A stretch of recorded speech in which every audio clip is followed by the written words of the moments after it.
L'heure de la résurrection. L'heure de la résurrection.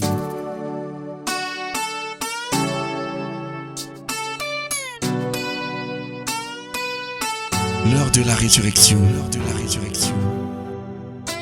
C'est l'occasion pour vous d'entrer en contact avec la puissance qui ressuscita Jésus-Christ d'entre les morts. L'heure de la résurrection. La résurrection. Une parole de foi pour la transformation de votre situation et la victoire sur vos ennemis. L'heure de la résurrection.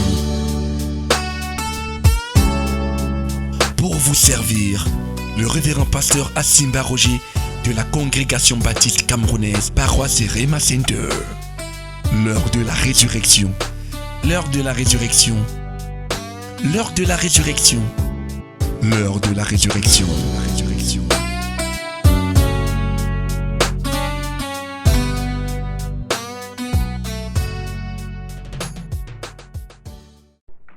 Matthieu chapitre 21, du verset 23 au verset 31. Jésus se rendit au temple et se mit à enseigner. Alors les chefs des prêtres et les responsables du peuple vinrent le trouver et l'interpellèrent. « De quel droit agis-tu ainsi? Qui t'a donné le droit de faire cela ?» Mais Jésus leur répondit, « Moi aussi j'ai une question à vous poser, une seule. Si vous me répondez, je vous dirai à mon tour de quel droit je fais cela. De qui Jean tenait-il son mandat pour baptiser? De Dieu ou des hommes? » Alors ils se mirent à raisonner intérieurement. Si nous disons de Dieu, il va nous demander pourquoi alors n'avez-vous pas cru en lui. Mais si nous répondons des hommes, nous savons bien lieu de craindre la réaction de la foule, car tout le monde tient Jean pour un prophète. Il répondit donc à Jésus, « Nous ne savons pas. » Et lui de leur répliquer, « Eh bien, moi non plus, je ne vous dirai pas de quel droit j'agis comme je le fais. » Que pensez-vous de l'histoire que voici? Ajouta Jésus. Un homme avait 2 fils. Il alla trouver le premier et lui dit, « Mon fils, va aujourd'hui travailler dans notre vigne. » « Je n'en ai pas envie, lui répondit celui-ci. Mais plus tard, il regretta d'avoir répondu ainsi et se rendit dans la vigne. Le père alla trouver le second fils et lui fit la même demande. Celui-ci lui répondit, « Oui, mon Seigneur, j'y vais. » Mais il n'y alla pas. Lequel des deux a fait la volonté de son père? C'est le premier, répondirent-ils, et Jésus ajouta, « Vraiment, je vous l'assure, les collecteurs d'impôts et les prostituées vous précéderont dans le royaume de Dieu. En effet, Jean est venu, il vous a montré ce qui est une vie juste, et vous n'avez pas cru en lui. Tandis que les collecteurs d'impôts et les prostituées ont cru en lui. Et bien que vous ayez eu leur exemple sous vos yeux, vous n'avez pas éprouvé les regrets qui auraient pu vous amener enfin à croire en lui. » Amen. Je dis Amen. Amen. Je veux que nous voyions deux choses ici. Première chose, le Seigneur a ouvert mes yeux pour voir que Jésus était vraiment très fin. Jésus ne parlait pas n'importe comment. Jésus ne se comportait pas n'importe comment. C'est pour ça qu'il a réussi à vivre sans péché. Et quand la Bible dit que Jésus n'a pas péché, il n'a pas péché. Dans ce passage, Jésus demande aux pharisiens et aux scribes, aux chefs religieux, parce qu'on lui a posé la question, que qui te donne l'autorité de faire ce que tu es en train de faire? Il était au temple. Il était un homme du peuple. Il n'était pas un leader religieux. Il n'avait pas été dans leur école de théologie. Parce que tu as l'autorité quand on t'a enseigné et qu'on t'a donné le diplôme. Le diplôme fait de toi une autorité. Parce que tu t'es assis au pied des enseignants qui sont reconnus. Et alors, à la fin de ta formation, on te donne le diplôme qui montre que tu n'es plus n'importe qui, vrai ou faux. Tu as la connaissance. Et avec cette connaissance, tu peux maintenant aussi te tenir pour enseigner. Quand les chefs religieux posent la question à Jésus, qui t'a donné l'autorité de faire ce que tu es en train de faire? Jésus faisait quoi? Il était au temple, la foule était assise, et lui il enseignait. Les gens écoutaient, les gens le suivaient attentivement. Les chefs religieux de son époque disaient que pourquoi l'écoutez-vous? Il a appris où? Pour enseigner. Qui est son maître? Qui lui a enseigné? Qui lui a donné l'autorité? Il a gradué où? Vous l'avez vu dans une cérémonie de remise de diplôme? C'est un gars qui ne connaît rien. Vous écoutez un gars qui ne connaît rien. Et ils disent ça à Jésus. Qui t'a donné l'autorité de faire ce que tu es en train de faire? Dis amen à haute voix. Et Jésus aussi leur dit, ok, avant de vous répondre, je vous pose une question. Répondez-moi. Après, je vais vous donner ma réponse sur votre question. Jean-Baptiste, qui prêchait le baptême de la repentance et qui baptisait les gens au Jourdain. Jean-Baptiste faisait ça. Qui lui a donné l'autorité? Amen. Et la Bible dit que les chefs religieux là ils sont allés se concerter et ils ont commencé à raisonner entre eux. Si nous disons que Jean-Baptiste, c'est Dieu, parce que tout le monde savait que Jean-Baptiste était un prophète et que c'est Dieu qui l'a envoyé. Si nous disons que c'est Dieu, Jésus va nous dire que alors Jean-Baptiste m'a introduit. Si Jean-Baptiste qui est venu de Dieu m'a introduit, maintenant vous me demandez que qui m'a donné l'autorité comment? Celui qui a donné l'autorité à Jean-Baptiste de prêcher, de baptiser, et comme Jean-Baptiste m'a introduit, ça veut dire que mon autorité vient de Dieu. C'est comme ça qu'ils ont raisonné. Donc on ne va pas lui dire que Jean-Baptiste venait de Dieu. Maintenant, si on lui dit aussi que Jean-Baptiste venait des hommes, non, c'est la foule là qui va nous lapider. C'est tous les gens qui sont assis là. Parce que tous les gens là savent que Jean-Baptiste était un prophète de Dieu. Jean-Baptiste, c'est Dieu qui l'a envoyé. C'était un messager de Dieu. Il parlait de la part de Dieu. Et les gens venaient de partout et se repentaient, confessaient publiquement leurs péchés et se faisaient baptiser dans le Jourdain. Personne ne pouvait avoir fait ça si Dieu n'était avec lui. Quand Jean-Baptiste parlait, dans notre cœur, nous-mêmes on savait, tu avais la conviction dans ton cœur que tu es pécheur, que c'est de toi qu'il parle. Et les gens se levaient spontanément pour aller confesser leurs péchés publiquement avant de se faire baptiser. Donc, tout le monde savait que Jean-Baptiste venait de Dieu. Nous ne pouvons pas dire que Jean-Baptiste venait des hommes. Ils sont donc allés vers Jésus après leur concertation. Ils ont dit à Jésus que nous, on ne sait pas. Là où le Seigneur a ouvert mes yeux, c'est sur la réponse de Jésus. Quand Jésus répond à ces gars, à ces chefs religieux, Verset 27, il répondit donc à Jésus, nous ne savons pas.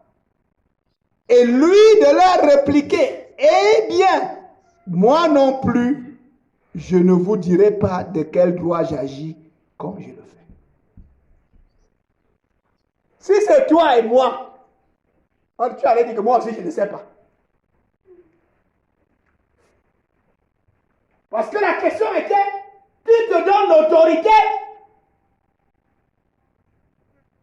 Parce que des fois, quand on est dans des discussions avec les gens, quand tu sens que le gars est faux, le gars te donne une réponse, toi aussi tu réponds n'importe Jésus n'a pas répondu n'importe comment. Si Jésus disait que je ne sais pas, il a menti. Vrai ou faux? Qu'est-ce qu'ils lui ont dit? On ne sait pas. On ne sait pas par quelle autorité Jean. Jésus remarque que ils savent, mais ils ne veulent pas dire. Qu'est-ce que Jésus dit? Jésus dit que moi aussi je ne vous dirai pas. Jésus n'utilise pas leur langage. Parce que des fois le diable va te faire utiliser son langage. Et c'est là où beaucoup d'enfants de Dieu tombent. C'est là où beaucoup d'enfants de Dieu sont pris dans le filet. Tu es dans les discussions, tu es dans la vie. Le diable va te faire utiliser son langage. Et son langage est un mauvais langage. Si Jésus disait que moi aussi je ne sais pas, non, il avait péché. Il était disqualifié pour sauver les hommes parce qu'il aurait menti.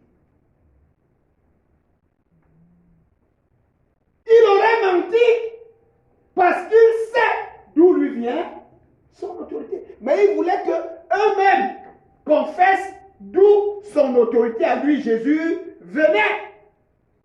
Mais ils sont allés raisonner entre eux. Ils sont allés se concerter. Et dans leur ruse, dans leur malice, ils ont choisi ne pas dire. Et ils viennent dire qu'on ne sait pas. En réalité, ils étaient en train de mentir. Est-ce que vous comprenez maintenant? Ils étaient en train de mentir. Ils savaient. Puisque le Saint-Esprit nous raconte ce qui s'est passé dans leur concertation. Ils ont dit que si on dit que Jean-Baptiste venait de Dieu, il va nous dire que, donc, Jean-Baptiste m'a introduit. Si c'est Dieu qui l'a envoyé et que lui m'a introduit, comment ne croyez-vous pas que j'ai l'autorité de Dieu? Ils ont raisonné. Et si on dit que Jean-Baptiste venait d'un homme, c'est un homme qui s'est levé comme ça là, c'est la foule-ci qui va nous lapider. Parce que toute la foule, si tout le pays est convaincu que Jean-Baptiste était un prophète venu de Dieu. Donc on va lui dire que nous on ne sait pas. Mais ça veut dire que quoi? On décide d'aller lui dire le mensonge.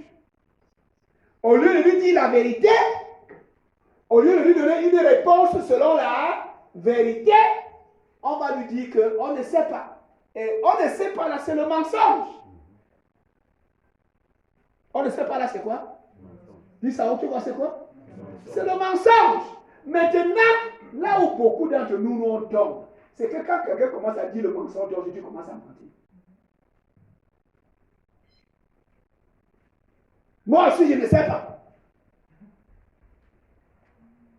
Je ne sais pas si quelqu'un comprend de quoi je parle. C'est là où nous on tombe souvent. Et c'est là où les enfants de Dieu sont pris au piège. Il sort de la lumière, il entre dans les ténèbres et l'ennemi le saisit parce qu'il utilise le même langage des gens qui sont autour de eux. Nous devons faire très attention. Tu dois faire très attention. Nous sommes dans la guerre. Nous sommes dans une bataille.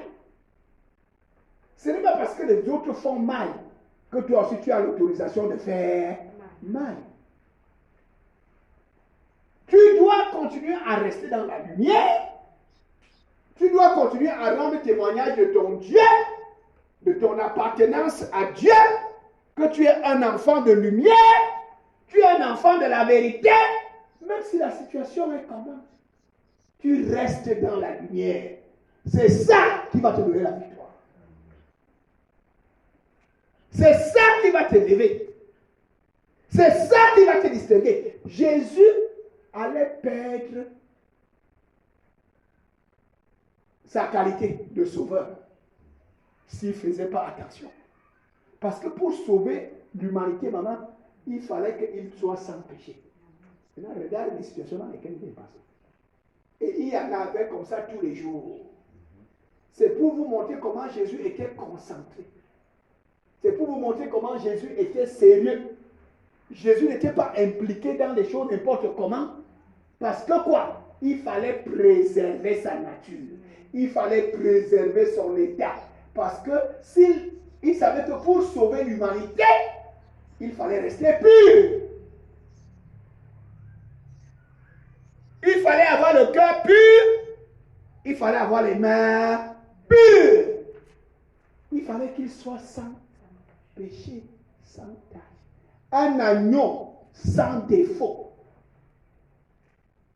La qualité de l'agneau qu'on devait immoler le jour de la Pâque, c'est que ça devait être un agneau sans défaut. Un agneau sans défaut. Si tu veux que Dieu t'utilise, il faut que tu apprennes à faire des efforts pour que tu sois sans défaut. Beaucoup de gens, Dieu les appelle, mais ils sont disqualifiés parce qu'ils commencent à parler n'importe comment. Ils commencent à se comporter n'importe comment. Ils commencent à réagir n'importe comment. On ne sont pas appelés à réagir n'importe comment. Pourquoi? Parce que Dieu t'a appelé et il te prépare pour que tu sois la source du salut. Et la source là doit être pure. La source là doit être propre. La source là doit être sans défaut. Ne dis pas que comme tout le monde fait comme ça, moi aussi j'ai. Pourquoi moi? N'est-ce pas tout le monde fait? Mon ami, l'objectif que Dieu veut atteindre avec ta vie, là où Dieu veut t'amener, là où il va t'ouvrir les portes, tu ne connais pas. Ta vie n'est pas comme tout le monde. Si tu commences à dire que tout le monde est fait, mon ami, bientôt là tu vas être comme tout le monde. Dans les problèmes, dans la misère, dans la pauvreté, dans la souffrance, dans les pleurs, dans les lamentations, dans les plaintes. Parce que quoi? Parce que tu te comportes comme tout le monde.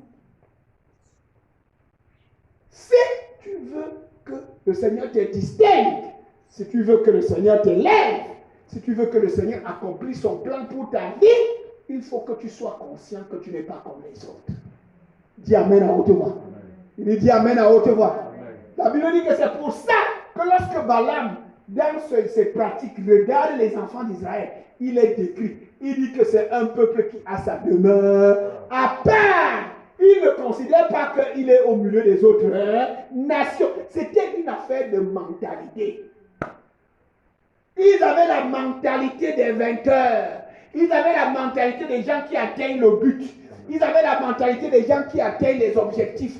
Cette mentalité-là, c'est quoi? Tu n'es pas comme les autres. Je ne suis pas comme les autres. Les autres peuvent faire.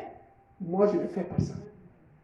Les autres peuvent mentir. Moi, je ne mens pas. Les autres peuvent voler. Moi, je ne vole pas. Les autres peuvent dribbler. Moi, je ne dribble pas. Je suis dans la lumière. Je suis dans la vérité. Les autres vont tout faire pour t'entraîner, pour t'emballer. Et quand tu te laisses emballer, c'est ton avenir que tu es en train de détruire. Quand tu te laisses emballer, c'est ton avenir que tu es en train de mettre à terre. Mais Jésus avait la mentalité des vainqueurs. Le Seigneur veut que tu aies la mentalité des vainqueurs. Le vainqueur, c'est quoi? Les enfants d'Israël qui ne se considèrent pas comme faisant partie des autres peuples. Dans leur tête, ils savaient qu'ils sont à part. Ils sont un peuple à part. Qui a des lois à part. Et qui obéit aux lois qui leur ont été données, aux règles qui leur ont été données. Ils ne sont pas comme les autres peuples. Et c'est ça leur mentalité. Si tu veux vaincre, il faut que dans ta mentalité, ce soit comme ça. Mais si tu commences à te comporter comme les autres, tu commences à parler comme les autres, tu commences à faire les choses comme les autres, tu vas finir comme tout le monde. Le diable va te bloquer. Le diable va s'asseoir sur toi. Le diable va bloquer ta carrière. Il va bloquer tes affaires. Il va bloquer tes projets. Pourquoi? Parce que ce que tout le monde fait, c'est qu'il dicte. Et que tout le monde fait, toi aussi tu fais ça. Donc tu lui appartiens. Par conséquent, tu lui appartiens. Et alors, il a l'autorité de s'asseoir et de bloquer tes choses. Mais quand dans ta tête, tu sais que tu n'es pas comme les autres. Que ce soit à l'école ou à la maison, au travail, en famille, tu ne vas pas te laisser entraîner. Parce que c'est facile que quand on est dans la réunion avec les gens du village, qu'on se laisse entraîner, comme tout le monde parle. C'est comme ça aussi que toi aussi tu commences à parler. Comme tout le monde pense, c'est comme ça aussi que toi aussi tu commences à penser. Comme tout le monde réagit, c'est comme ça aussi que tu commences à... Parce que tu te considères que non, c'est le village, nous sommes ensemble. C'est ça qui est très dangereux. Quand on dit que nous, on est ensemble, mon ami, les vainqueurs ne sont pas ensemble avec les autres. Les vainqueurs, dans leur tête, nous ne sommes pas ensemble. J'ai une ligne de conduite à suivre. J'ai une direction vers laquelle je pars. J'ai un objectif que je dois atteindre. Et il travaille jour et nuit. À tout moment, partout où il est conscient de son objectif. Il n'y a pas de moment de répit. Il n'y a pas de moment de distraction. Il n'y a pas de moment où il se divertit. Il sort et il commence à faire n'importe quoi. Non! Il est conscient de son objectif. Il est conscient de ce qu'il cherche. Il est conscient de ce que Dieu a dit qu'il veut faire avec sa vie. Ses regards sont là-bas. C'est ça sa mentalité. Je ne suis pas comme les autres. Dis Amen à haute voix. Dis à haute voix, je ne suis pas comme les autres. Je ne suis pas comme les autres. Dis ça très fort, je ne suis pas comme les autres. Je ne suis pas comme les autres. Si tu n'as pas ça dans ta tête, mon ami, tu ne vas pas aller loin. Les autres mondes. Nous sommes dans un monde où les gens font ensemble. C'est pour ça que les gens disent, nous sommes ensemble. On est ensemble. Est-ce que quelqu'un entend ce que je dis? Parce que il faut être au milieu des autres et il faut montrer que tu es avec les autres. Comment? En faisant ce que les autres font. Les gars deviennent sous là comment? Parce qu'il dit que non, moi je ne bois pas, je veux le jeu. Tout le monde commence à rire. Tout le monde commence à se moquer de lui. Tout le monde commence à parler. Hein? Toi, tu es comment? Okay? Et après, pour montrer qu'on est ensemble, que donnez-moi la bière. Est-ce que vous comprenez un peu? Voilà comment les gens sont corrompus. Voilà comment les gens quittent la direction de leur vie. Comment les gens quittent ce que Dieu voulait faire dans leur vie pour se mettre ensemble avec les autres. Et bientôt, il va se plaindre avec les autres. Bientôt, il va pleurer avec les autres. Bientôt, ce qui arrive aux autres va aussi commencer à lui arriver. Puisque tu fais ce qu'ils font. Tu as la même mentalité que eux. Pour toi, tu es avec eux, nous sommes ensemble. Mais Jésus et les enfants d'Israël, qui sont arrivés jusqu'à Canaan, jusqu'à ce qu'ils ont possédé Canaan, dans la tête, ta mentalité doit être différente. Amen. C'est un peuple qui a sa demeure à part. Il ne se considère pas comme étant faisant partie des autres nations. C'est ce que nous voyons aussi dans le livre d'Esther. Pourquoi est-ce que Aman se soulève contre les Juifs quand on lui dit que Mardochée est juif? Parce qu'il a remarqué que ces gars, à Babylone et partout là, et les gars avaient décidé qu'ils vont maintenant s'attacher à la parole de leur Dieu. C'était à cause de la désobéissance à la loi de Dieu, à la volonté de Dieu, à la parole de Dieu, que Dieu les a emmenés en captivité, que leur nation a été détruite, que Jérusalem a été brûlée, que le temple a été renversé, que les 3/4 de la population ont été tués. Tués par la famine, tués par l'épée, tués par la peste, tués par toutes sortes de choses. Est-ce que vous voyez un peu? Ils étaient restés très peu nombreux et on les avait amenés en cave. Quand ils sont allés, ils se sont répandus. Ils ont dit jusque-là, on a vécu comme les autres. Mais maintenant, là, ici, dans le pays de la captivité, on n'est pas comme les autres. Ils ont décidé de revenir à la loi de Dieu. Ils ont décidé de revenir à la parole de Dieu. à la volonté de Dieu, à marcher dans la lumière. Dis amen à haute voix. Étant en captivité, et c'était encore difficile. Parce qu'ils étaient au milieu où tout le monde essaye de te... Il faut être dans les autres groupes pour que tu te sentes fort. Or, ils étaient peu nombreux, ils étaient dispersés. Il fallait résister à la marée. Il fallait aller contre la marée. Et ils ont tenu. C'est pour ça qu'il y a eu des gens comme Daniel, comme Shadrach, Meshach, Abednego. Pourquoi est-ce que Dieu a fait des miracles extraordinaires avec eux? Parce qu'ils sont restés que nous, on est un peuple à part. Nous avons notre Dieu. Nous avons nos lois. Et nous avons les préceptes qu'il nous a donnés. C'est ça que nous, on veut appliquer ici à Babylone. Et quand ils se sont mis à part d'abord dans leur mentalité, ensuite dans leur pratique, Dieu a commencé à agir pour eux. Dieu a commencé à intervenir pour eux. Dieu a commencé à opérer des miracles et des délivrances pour eux. Et Dieu a commencé à les distinguer. Daniel est devenu le gouverneur de la province de Babylone. Et il avait ses assistants qui étaient Shadrach, Meshach et Abednego. Nommé par le roi. Pourquoi? Parce que Dieu a fait des miracles extraordinaires pour eux. Dis amen. On les jette dans le feu. Le feu ne les a pas brûlés. Les bourreaux qui les avaient portés pour les jeter dans la fournaise sont morts à cause de la chaleur qui sortait du feu. Mais eux qui sont tombés dans le feu, la Bible dit qu'ils ont commencé à marcher dans le feu. Le roi était troublé. Il dit qu'on a jeté combien de personnes dans le feu? Il dit qu'on a jeté 3 personnes. Il dit que moi je vois 4. Et le 4e là, il a la face de fils de Dieu. Oh, dit amen à haute voix. Parce qu'ils avaient décidé de vivre à part. La mentalité qu'ils sont non, je ne suis pas comme... les autres peuvent voler, les autres peuvent tricher, les autres peuvent tromper, les autres peuvent dribbler. Moi, je ne suis pas de leur nombre. Je suis à part. Si on marche selon les commandements de Dieu, selon la volonté de Dieu, selon la parole de Dieu, et quand tu commences à te conformer à la parole de Dieu, Dieu aussi commence à se manifester dans ta vie. Dis amen à haute voix. Les gens veulent que Dieu intervienne dans leur vie, mais sans se conformer à sa parole. Quand tu commences à te conformer à sa parole, Dieu va agir à ta place. Dieu va combattre pour toi. Dieu va livrer des batailles. Dieu va t'accorder des grandes délivrances que les gens seront étonnés. On jette 3 personnes dans le feu. Quand le roi regarde, il voit plutôt 4 qui sont en train de marcher. Est-ce que tu es prêt à entrer dans le feu avec Jésus? Parce que tu as choisi sa parole. Parce que tu as choisi sa volonté. Parce que tu as choisi la pureté. Parce que tu as choisi la vérité. Parce que tu as choisi que dans ta tête, tu es à part. Je ne suis pas comme les autres. C'est la même mentalité que Jésus avait. Voilà pourquoi la Bible dit que Dieu l'a justifié.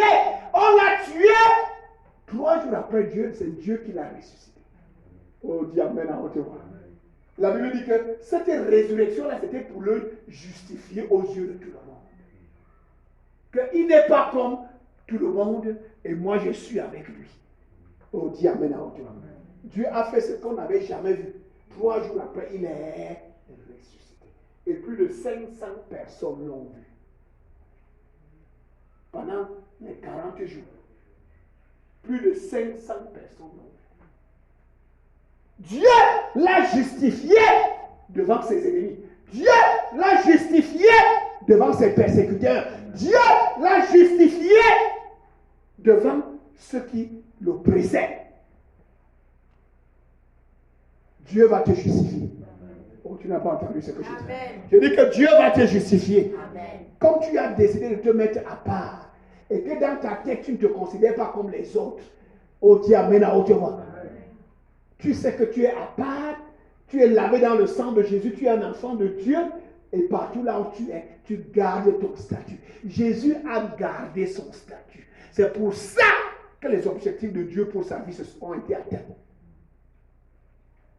Il aurait pu dire comment il aurait pu se fâcher, dépasser des fois, quand tu vois comment les gars du monde, les gens du monde autour de toi font des fois tu t'énerves, vrai ou faux? Ça t'énerve. Et c'est dans cette colère-là donc que des fois tu es emporté, toi aussi tu commences à dire n'importe quoi. Mais Jésus est resté calme. C'est pour ça que la Bible dit que tout homme soit lent à parler, lent à se mettre en colère, prompt à écouter. Écoute vite, comprends vite, mais lent à parler, lent à se mettre en... Les gens qui se mettent en colère vite pêchent beaucoup. Tu dois écrire ça dans ton cahier. Les gens qui se mettent en colère vite font quoi? Pêchent beaucoup. Il faut écouter. Il faut être là à parler. Il faut être là à te mettre en colère. Jésus ne s'est pas laissé emporter par leur mauvais comportement. Jésus ne s'est pas laissé emporter par leur mensonge. Comme ils ont décidé de mentir, nous tous sommes à mentir. C'est ce que beaucoup d'enfants de Dieu font souvent. Et ils ne savent pas que c'est le piège. Et cela, le diable le prend alors. Et quand le diable te prend, il te bloque. Parce que quoi? Tu as décidé de faire comme les autres. Tu dois savoir que ta demeure est à part. Ta mentalité est où? À part. Tu n'es pas comme les autres.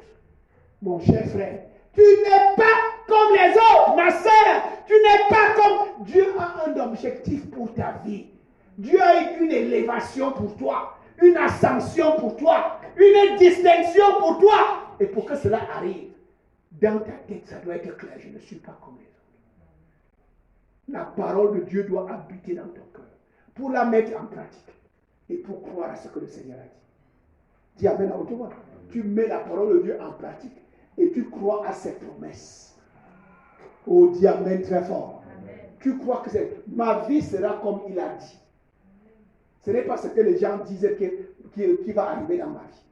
Les gens peuvent penser ce qu'ils pensent, ils peuvent dire ce qu'ils disent, mais ma vie ne leur appartient pas. Ma vie appartient à mon Créateur, à celui en qui j'ai cru, qui m'a lavé dans son sang, qui m'a racheté.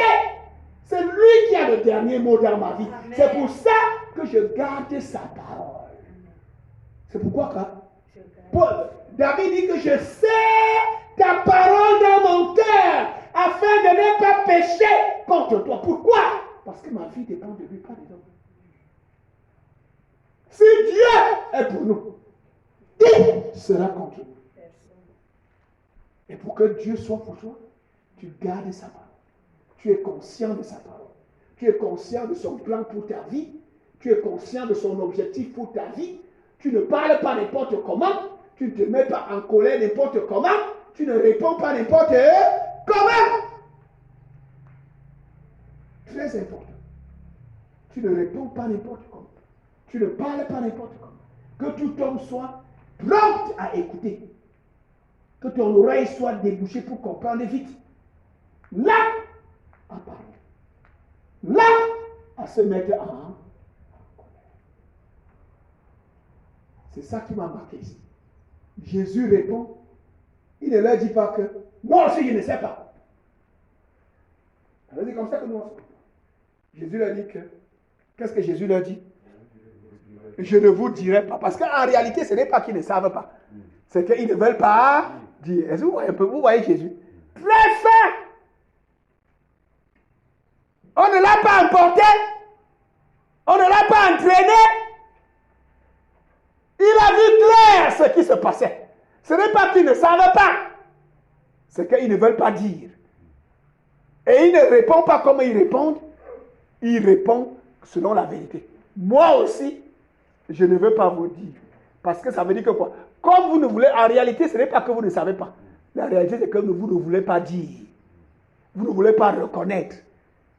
Et moi aussi, je ne vais pas vous dire. Voilà comment Jésus s'est préservé. Voilà comment le plan de Dieu s'est accompli dans la vie de Jésus. Parce qu'il veillait sur lui-même. L'apôtre Paul dit à Timothée, veille sur toi-même. Veille sur toi-même. Nous avons des objectifs à atteindre avec Dieu. Dieu a des plans à accomplir avec nos vies. Mais fais quoi? Veille sur toi-même. C'est pour ça que la Bible dit que les mauvaises compagnies corrompent les bonnes mains. Ça veut dire que quand tu te retrouves au milieu de beaucoup de gens qui font le mal, c'est facile que toi aussi tu fasses le mal. Comme tu te retrouves au milieu des gens qui disent les mauvaises choses, c'est facile que bientôt toi aussi tu commences à parler n'importe comment. Tu commences à utiliser ton langage et change. Tu commences à parler des choses sales. Ça devient normal. Les choses impures, des choses immorales. Ça devient quoi? Parce que tu es au milieu des gens qui font la même chose. Et c'est pour ça que la Bible dit que sortez du milieu d'eux. Soyez séparés. Parce que quoi? Il y a l'effet de la foule. Si tu es toujours au milieu de la foule va t'emporter. Tu vas te retrouver déjà à te comporter, à parler, à faire des choses comme les autres. Amen. Et dans ta tête, je ne suis pas comme les autres. Balaam dit que c'est un peuple qui ne se reconnaît pas comme étant, faisant partie des autres peuples. Dans leur tête, c'est clair, ils sont à part. Et c'est parce qu'ils sont à part, Dieu est avec eux. Dieu est au milieu d'eux. Comme un buffle, la puissance de Dieu est avec eux. Ce qu'il leur a dit, c'est ça qui va s'accomplir. Oh, dis amen à haute voix. Parce qu'eux-mêmes, ils se gardent à part. Alors Dieu est au milieu d'eux. Et Dieu agit avec eux. Dis amen à haute voix. Donc c'est très important. La mentalité des gagnants. La mentalité des vainqueurs. La mentalité de ceux qui vont loin. La mentalité de ceux qui remportent le prix. L'apôtre Paul dit que ne courez pas seulement pour courir. Courez pour remporter le prix. Parce que au stade, tout le monde court, non? Les 100 mètres, ils sont peut-être combien? 10. Chacun dans son couloir. Est-ce que tout le monde qui gagne? Il y a une seule personne qui gagne. Mais tous les autres, ils ont couru, non? Mais c'est une personne qui a gagné. L'apôtre Paul dit que quand vous courez, ne cours pas seulement pour courir. Cours comme quelqu'un qui veut gagner le prix. Il y a une mentalité. La mentalité des vainqueurs. Et la chose, c'est quoi? Ils veillent sur eux. Le gars qui veut remporter, il ne mange pas n'importe quoi. Manger le héros avec le watafoufou, le gars n'est pas dedans. Non. Parce que quoi? Dans sa tête, il veut gagner. Vraiment, quand tu entends ça, prépare-lui le mbongo avec toutes les viandes. Le gars ne mange pas. Parce que dans sa tête, il fait quoi? Il a la mentalité de quelqu'un qui veut gagner. C'est ça que l'apôtre Paul dit.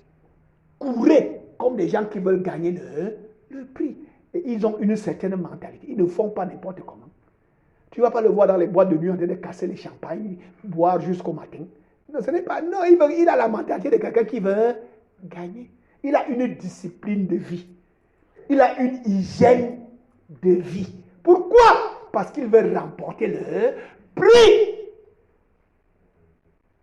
Voilà la mentalité. Et si nous voulons aller loin en cette année, il faut avoir cette mentalité. Si tu veux voir Goliath tomber, si tu veux voir Aman tomber, il faut avoir cette mentalité. C'est la même mentalité que Jésus avait. Non, il n'est pas comme les autres. Il ne parle pas comme les autres. Il ne se comporte pas comme les autres. Il ne fait pas ce que les autres font. Il fait ce que la parole lui dit de faire. Et il garde la parole de Dieu dans son cœur. Il la met en pratique. Il espère à tout ce que Dieu lui a dit. Il croit à tout ce que Dieu lui a dit. Et il sait que c'est le Seigneur qui a le dernier mot pour sa vie. Il ne lutte pas. Il y a un Dieu qui lutte pour lui. Oh, dis amen à haute voix. Le Seigneur lui a dit que tu n'auras pas à combattre dans cette affaire. Il est conscient de ça. Et on appelle Mboutuku. Regarde un bout comme ça. Un mort comme ça. On croit qu'il est mort, c'est parce que le gars dans sa tête, il sait qu'il y a quelqu'un qui lutte qui livre ses batailles. Mais vous l'appelez mort. Il connaît qui combat pour lui. Il connaît qui intervient pour lui. Et la personne là est sûre. Et quand lui il intervient, personne ne peut plus dire quoi que ce soit. Donc il regarde à lui. Il espère en lui. Il s'attache à lui. Il se confie en lui. La mentalité des vainqueurs. La mentalité pour remporter le prix. Au nom de Jésus-Christ. Baissons nos têtes. Nous voulons prier le Seigneur le pasteur. Seigneur, merci. Merci pour ta grâce. Merci pour ton amour. Remercie le Seigneur. Commence à remercier le Seigneur à haute voix.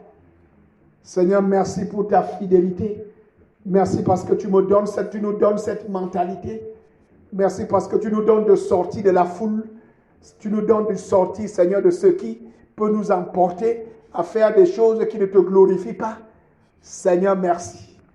Merci pour ta lumière, la lumière de ta parole. Oh, ta parole est vraiment une lampe à nos pieds. Ta parole est une lumière sur notre sentier. Seigneur, merci ce matin. Gloire à ton nom, Seigneur. Louange à toi, Seigneur. Au nom de Jésus. Le pasteur.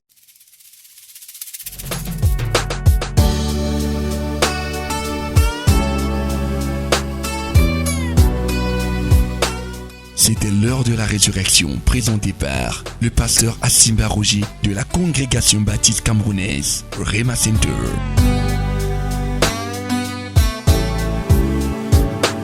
Rema Center et Bolova, situé au quartier Mekalat, derrière la délégation régionale de l'élevage du Sud. Vous avez écouté ce message et vous désirez nous contacter pour d'éventuelles prières et conseils. N'hésitez pas à contacter nous à ces numéros 674 32 63 81 671 07 14 68. L'heure de la résurrection.